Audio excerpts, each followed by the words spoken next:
And welcome to One More Thing podcast. This morning I'm with Pastor Larry. Good morning. Morning. Well, there was a great closeout yesterday morning to the Suncoast Summer at the Movies, Les Mis, and you're doing One More Thing. I requested you to come in because this is your movie, your heart. Like, we talked yesterday about like the ripple effects, like of Jean Valjean, how Bishop Muriel touches his life and he touches many lives. And this movie had a profound impact on your life, and therefore everyone's life who's come into contact with you in Suncoast. So tell us a little bit about its meaning for you. Well, first of all, I think it started with the book. Mm-hmm. So I read the book, written in 1862. That's right. And I read it about that time. The first edition. First edition. 1977 or 78 is when I read it, and I began to identify with the worldview that Jean Valjean had. And I had a major shift from a legalism, fundamentalist culture to realizing that, I'm not a dirty, rotten sinner. I am a child of God. Mm-hmm. That happened as a young man. I was a college graduate and not yet ready to pastor, going to seminary. But that book was it didn't define me, but I so connected to it, I understood my journey as that journey. And you can see the world through law or litigation, damage, judgment, hell, or you can see the world through love and grace and transformation. And I've found that the only thing that has ever transformed me is not the fear or hatred. What has transformed me is love. Yeah. And but these two worldviews, against each other, it's an amazing presentation of what love can do and how it can work. That's it. Now, one of the things I wanted to ask you was we didn't even in the teaching, how we interwove it yesterday with the music. One of the characters we didn't spend any time on, and I'd like you to just elaborate on it, was Inspector Javert. Yeah. And you said something in staff meeting that really it struck me. Tell us about him, because he is that rigid, strict worldview of this black and white morality. You're either good or you're evil, and there's no possibility to change. And we didn't focus on him, but he's an important character. And tell us about him and why he's important. Well, he grew up in the prison as a boy. And you don't get that in the movie, but you get that in the book. Right. So he was indoctrinated in all the prisoners have done something wrong. It's a black and white issue for him. You either keep the law or you're an offender of the law. Once a thief, always a thief. You cannot change. You've decided that's the road you're going to go down. And having that drilled into him as a boy, and then growing up in the prison and seeing Jean Valjean, who was a man also of great strength, and every time he'd do one of these heroic strength things, he was always amazed. But it also what got him into trouble later on in his identification. But Javert represents the worldview of law, the worldview of judgment, the worldview that, hey, it's all black and white. And Jean Valjean has this huge, he falls in that same worldview, but when that priest, as you mentioned, when the priest, the Monsignor, gave him the candlesticks and forgave him and put him on the track, his worldview, he went in crisis. And in that song, you can feel the crisis for Jean Valjean. But when he comes through the song, he no longer wants to be that Jean Valjean. He wants to be a new man and becomes Le Maire, Monsieur Le Maire. But Javert stays consistent and dogs him. But he lives by the law, and he thinks what he's doing is right. Right. He thinks this is the only way to live. And he saw who he was. When he finally got a chance to capture him, he couldn't, but he was always chasing him, and he could have let it go. Yep. And what Jean Valjean's sin was at that point, he just skipped parole. Yep. That's all he did.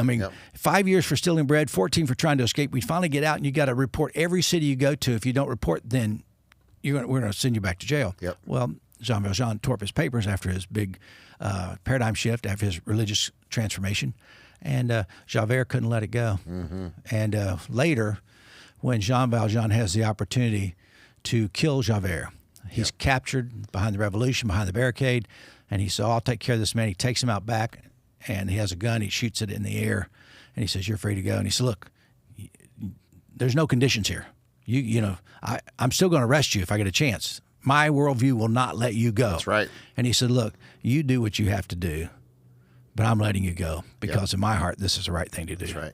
And right after that, Javert cannot handle the paradigm shift. Mm-hmm.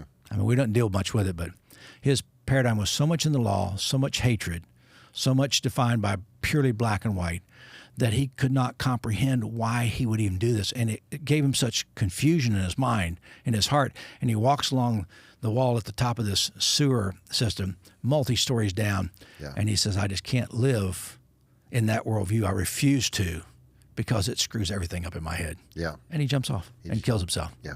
And that's what the law does. The law will lead to death. We've heard that before in the Bible. The law leads to death. That's right. What leads to life is the Spirit of God in us and the transformation that happens because of Him. Why do you think, Dr. Baucom, like, it's almost like you can see, like, that's what did it for me. Like, love, forgiveness, grace transformed my heart to get out, because I was in that worldview too. But you can see that it works, that grace. Like I said it yesterday in my little one of the teachings. I said, the things that make humanity good, hope, love, our resilience, our ability to have this determination, those things get amplified by grace and mercy and forgiveness. And they get stifled by rigid law and fundamentalism, legalism. Like, why do people feel that need that like Javier, I have to hold on to this. Yeah. I have to. Because I can have a conversation with someone and you could see the light in their eyes, like, I want that to be true, but I can't accept it. Right. I think we talk about this a lot, it's this need for certainty. It's easier for me to say this is absolutely true, this is absolutely true, this is absolutely true, and not have any justification for me saying that. Yeah. And the people who are most adamant about the Bible is absolutely the written word of God, word for word and everything, they never read it. Yeah. So it's ironic, but you want to believe these things because they're the things you learned as a child, and it's easier for you to stay on that path. Maybe we still should, reconsider Santa Claus if that's the case. That's right, but I mean, we have to move off and move from a childlike understanding to an adult understanding, because a childlike understanding will not sustain us through life. That's right. And we need to get a better grasp and understand it's the Spirit of God in us, that we are loved, and that love is transformational. And that's why we get to do these kind of talks and have these kind of services. For me, it feels like it's like they're selecting a particular kind of fear. Yeah. And you said it really well yesterday. It was one of those things you just kind of throw out and say, but it's deeply profound. You said, I choose to be transformed by love than to live in obedience by fear. And I thought that was excellent. And I think when you're talking to someone who's deeply fundamental or deeply legalistic, they're choosing a particular kind of fear. Right. I'm going to fear God and follow this rigid rule, this rigid law and certainty, because I don't want to live in this fear of someone's going to take advantage of me. If I give grace, if I give forgiveness, then there's that possibility that they're going to use me or, take advantage of me. Like, how would you respond to that? Choosing your fear, so to speak. Well, I think there's a slippery slope for some people. For example, if one word of this is not true, then the whole thing is not true. Mm-hmm. Therefore, I have no basis for anything that I believe. I'm afraid of losing these stepping stones, even though people are rejecting faith because these stepping stones. That's right. Because they don't make sense. But some people just can't. They can't make the shift. And I don't know that we can help make it for them. We can simply set out this life of love to show how that changes everything. And if we want to go to the Bible and look at that, that's what Jesus did. That's right. He came up against the religious system of the Jews and also the Roman system, and he basically said, I'm not adhering to either of these systems.